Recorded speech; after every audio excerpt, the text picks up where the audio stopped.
ഇത്തവണത്തെ IAS result വന്നപ്പോഴും മലയാളിക്ക് അഭിമാനിക്കാനുള്ള ഇടമുണ്ട്. സാധാരണ മുൻപ് 1ഉം 2ഉം ഒക്കെ റാങ്കുകൾ മലയാളികൾ നേടിയിട്ടുണ്ട്. ഇത്തവണ 29 പേരാണ് കേരളത്തിൽ നിന്നും IAS പട്ടികയിൽ ഇടം പിടിച്ചിരിക്കുന്നത്.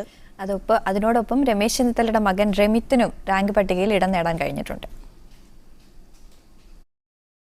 990 പേരുടെ ലിസ്റ്റിൽ ആന്ധ്രാപ്രദേശിൽ നിന്നുള്ള ദുരുശെട്ടി അനുദീപാണ് 1ാം റാങ്കുകാരൻ. കേരളത്തിൽ നിന്ന് 12 പെൺകുട്ടികളും 17 ആൺകുട്ടികളും റാങ്ക് പട്ടികയിലുണ്ട്. ആദ്യ 10 റാങ്കുകാരിൽ മലയാളികളില്ല. 16ാം റാങ്ക് നേടിയ കൊച്ചി സ്വദേശി ശിഖ സുരേന്ദ്രനാണ് മലയാളികളിൽ മുന്നിൽ. കോഴിക്കോട് സ്വദേശി അഞ്ജലി S 26ഉം കോട്ടയം സ്വദേശി സമീറ S 28ഉം റാങ്കുകാരായി.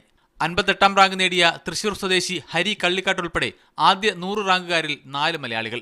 പ്രതിപക്ഷ നേതാവ് രമേശ് ചെന്നിത്തലയുടെ മകൻ രമിത്ത് 210ാം റാങ്കുകാരനാണ്. ബിടെക് കമ്പ്യൂട്ടർ സയൻസ് കഴിഞ്ഞ ശേഷം 3ാം ശ്രമത്തിലാണ് രമിത്തിന്റെ സിവിൽ സർവീസ് സ്വപ്നം പൂവണിയുന്നത്. IAS ഓഫീസറായിട്ട് വരണമെന്നാണ് എൻ്റെ ആഗ്രഹം. അച്ഛനെ അറിയിച്ചെന്ന് വിളിച്ചെന്ന് എന്ത് പറയുന്നു? അച്ഛൻ വിളിച്ചിരുന്നു. ഒരുപാട് സന്തോഷമുണ്ടായി. മുഴുസമയ രാഷ്ട്രീയ പ്രവർത്തനത്തിനിടയിലും ചെന്നിത്തല മകന്റെ പഠനത്തിൽ ശ്രദ്ധിച്ചിരുന്നുവെന്ന് ഭാര്യ അനിത. നല്ലോണം ശ്രദ്ധിക്കാറുണ്ട്. എന്ത് തിരക്കാണേലും എല്ലാ ദിവസവും മക്കളെ വിളിച്ച് അന്വേഷിക്കാറുണ്ട്. ഫലം വരുമ്പോൾ ചെന്നിത്തല കൊച്ചിയിലായിരുന്നു. മീഡിയ 1 തിരുവനന്തപുരം.